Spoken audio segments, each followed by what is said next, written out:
നമസ്കാരം പ്രിയമുള്ളവരെ, എല്ലാവർക്കും ഒരിക്കൽ കൂടി എൻ മീഡിയയിലേക്ക് ഹാർദമായ സ്വാഗതം. ഇന്ന് ഒരു TV ചാനൽ ചർച്ചയിൽ നടൻ ധർമ്മജൻ ബോൾഗാട്ടിയെ മലയാള സിനിമാ രംഗത്തെ സ്ത്രീകൾ അനുഭവിക്കുന്ന വിഷമതകളെപ്പറ്റി ഒരു ചോദ്യം ചോദിക്കുന്നുണ്ട് ഒരു ചർച്ചയിൽ അവതാരിക. അപ്പോൾ അദ്ദേഹം പറയുന്ന കുറേ ന്യായങ്ങളുണ്ട്. ധർമ്മജൻ ബോൾഗാട്ടി കേവലം ഒരു നടൻ മാത്രമല്ല, മറിച്ച് ഇന്ത്യയിലെ ഏറ്റവും പ്രധാനപ്പെട്ട, ഏറ്റവും ഉത്തരവാദിത്തമുള്ള, ഇന്ത്യയുടെ ഏറ്റവും കൂടുതൽ കമ്മിറ്റ്മെൻ്റ് ഉള്ള ഒരു രാഷ്ട്രീയ സംഘടനയുടെ പ്രവർത്തകനാണ്. അതിൻ്റെ സംഘടനാ ചുമതല വഹിച്ചിട്ടുള്ള ആളാണ്. കഴിഞ്ഞ നിയമസഭാ ഇലക്ഷനിൽ ബാലുശ്ശേരിയിൽ നിന്ന് മത്സരിച്ച ഒരാളാണ്. അദ്ദേഹം കേവലം മമ്മൂട്ടിയുടെയോ മോഹൻലാലിൻ്റെയൊക്കെയോ അല്ലെങ്കിൽ സിദ്ദീഖിൻ്റെയൊക്കെയോ കേവലം ഒരു അനുചരൻ എന്ന രീതിയിൽ മാത്രം സംസാരിക്കുന്നു. ഈ ഖദറിനോടുള്ള ഒരു കമ്മിറ്റ്മെൻറ്റ്, ഒരു ആദരവ് അദ്ദേഹം കാണിക്കുന്നില്ല എന്നതാണ് ആ ചർച്ചയിൽ എന്നെ വളരെ വിഷമിപ്പിച്ചത്. കാരണം ഇദ്ദേഹത്തെ പോലെയുള്ള ഒരാൾക്ക് സീറ്റ് കൊടുത്ത് പാർട്ടി മത്സരിപ്പിക്കുമ്പോൾ ഒന്നുകൂടി ചിന്തിക്കേണ്ടിയിരിക്കുന്നു എന്നാണ് അയാൾ പറയുന്നത്. അമ്മ എന്ന് പറയുന്ന സംഘടന ഒരുപാടൊക്കെ ചെയ്തിട്ടുണ്ട്, ആളുകൾക്ക് വീട് വെച്ച് കൊടുത്തിട്ടുണ്ട്. അവതാരിക 10 രൂപ ആർക്കെങ്കിലും കൊടുത്തിട്ടുണ്ടോ എന്നാണ് ചോദിക്കുന്നത്. ഈ ചോദ്യം, തിരിച്ചുള്ള ചോദ്യം അദ്ദേഹം എന്തിന് മറുപടിയായിട്ടാണെന്നോ പറയുന്നത്. ഈ സ്ത്രീ വിരുദ്ധതയ്ക്ക്, അല്ലെങ്കിൽ സിദ്ദീഖ് എന്ന് പറയുന്ന അമ്മയുടെ ജനറൽ സെക്രട്ടറി രേവതി സമ്പത്ത് എന്ന് പറയുന്ന നിഷ്കളങ്കയായ ഒരു പെൺകുട്ടിയെ അവസരം കൊടുക്കാമെന്ന് വിളിച്ച് മസ്കറ്റ് ഹോട്ടൽ വെച്ച് ക്രൂരമായി പീഡിപ്പിച്ച് ആ പെൺകുട്ടിയുടെ മുമ്പിൽ മാസ്റ്റർബേഷൻ ചെയ്ത് ആ പെൺകുട്ടിയെ അപമാനിച്ച സംഭവത്തെപ്പറ്റി ചോദിക്കുമ്പോൾ അമ്മ അതിനെതിരെ പ്രതികരിക്കാതെ, അമ്മ സിദ്ദീഖിനെ പുറത്താകാതെ, എന്നാൽ ചില നടന്മാരെ ഇതിനു മുമ്പൊക്കെ പുറത്താക്കി എന്ന ചോദ്യം ചോദിക്കുമ്പോഴാണ് അദ്ദേഹം പൊട്ടത്തരം പോലെ ഇങ്ങനെ പറയുന്നത്. നിങ്ങൾ ആർക്കെങ്കിലും 10 രൂപ കൊടുത്തിട്ടുണ്ടോ? അമ്മയും ഞാനുമൊക്കെ ഒരുപാട് ആൾക്കാർക്ക് പൈസ കൊടുത്തിട്ടുണ്ട്. അപ്പോൾ ഇങ്ങനെ വീട് വെച്ച് കൊടുക്കുന്നതും പൈസ കൊടുക്കുന്നതുമൊക്കെ സാധാരണ പെൺകുട്ടികളെ ഉപദ്രവിക്കാൻ പറ്റുന്ന ഒരു മാർഗമാണ്, ഒരു ഉപാധിയാണെന്ന് അദ്ദേഹം കാണുന്നുണ്ട്.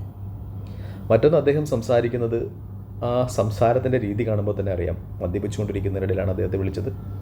ആ ബ്രാൻഡിൻ്റെ സവിശേഷതകളൊക്കെ അദ്ദേഹം കാണിക്കുന്നുണ്ട്. അദ്ദേഹത്തെ പോലുള്ള ഒരാളുകളെ ചർച്ചയ്ക്ക് വിളിക്കുമ്പോൾ അദ്ദേഹത്തിൻ്റെ മാനസികാവസ്ഥ എങ്ങനെയാണ്, മൂഡ് എങ്ങനെയാണ് എന്ന് സാധാരണ ചാനൽ അവതാരകർ അല്ലെങ്കിൽ ചാനലുകളൊന്നും ശ്രദ്ധിക്കേണ്ടതാണ്. പ്രത്യേകിച്ച് ഔട്ട് ഓഫ് മൂഡിലിരിക്കുന്ന ഒരാളെ വിളിച്ച് ഇത്തരം ചർച്ചകൾ കൊണ്ടുവരേണ്ട ആവശ്യമില്ല എന്നാണ് എനിക്ക് പറയാനുള്ളത്. മറ്റൊന്നും, അദ്ദേഹം പറയുന്നത് ഇനി അമ്മയെക്കുറ്റി വല്ലതും പറഞ്ഞാൽ തെറി വിളിക്കുമെന്നാണ് പറയുന്നത്.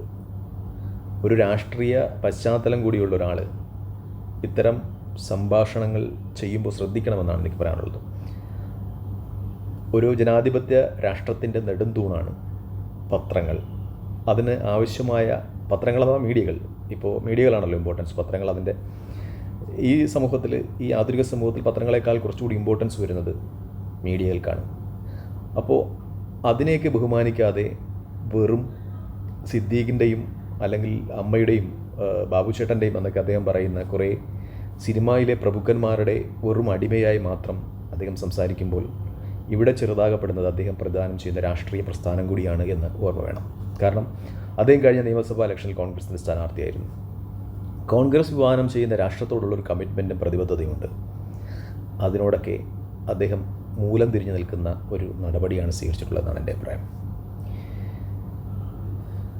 പ്രിയപ്പെട്ട കോൺഗ്രസ് നേതാക്കന്മാരോട് എനിക്ക് പറയാനുള്ളത്, ഈ സിനിമാക്കാരുടെ പിറകെ പോയൊന്നും സ്ഥാനാർത്ഥിയാകാതെ പ്രസ്ഥാനത്തിനകത്ത് തന്നെ കാര്യവിവരവും പ്രസംഗപാഠവും കോൺഗ്രസ് വിഭാവനം ചെയ്യുന്ന രാഷ്ട്രീയം സമൂഹത്തിൽ ആവശ്യമായി നിൽക്കുന്നത് എന്തുകൊണ്ടാണെന്ന് വിവരിക്കുവാൻ കഴിയുന്ന ഒരുപാട് ചെറുപ്പക്കാരുണ്ട്. അവരെ മുന്നോട്ട് കൊണ്ടുവരിക എന്നാണ്. കാരണം ഈ ധർമ്മജൻ ബോൾഗാട്ടിയുടെയൊക്കെ പ്രസംഗം മുഴുവനായിട്ട് കേൾക്കുമ്പോൾ തന്നെ അദ്ദേഹത്തിൻ്റെ ഒരു വിവരം, അദ്ദേഹത്തിൻ്റെ ഒരു സ്റ്റാൻഡേർഡ് നമുക്ക് മനസ്സിലാവുന്നുണ്ട്. ഒരു കോൺഗ്രസ്സുകാരനാണെങ്കിൽ പോലും അദ്ദേഹം ബാലുശ്ശേരിയിൽ ജയിക്കാതിരുന്നതിന്, അദ്ദേഹത്തെ ജയിപ്പിക്കാതിരുന്നതിന് ഞാൻ ബാലുശ്ശേരിയിലെ നല്ലവരായ ജനങ്ങളോട് നന്ദി പറയുന്നു. നന്ദി, നമസ്കാരം, ജയ് ഹിന്ദ്. വീണ്ടും ഒരു വീഡിയോയുമായി കാണുന്നവരെ പ്രാർത്ഥനയിൽ ഉൾപ്പെടുത്തുക.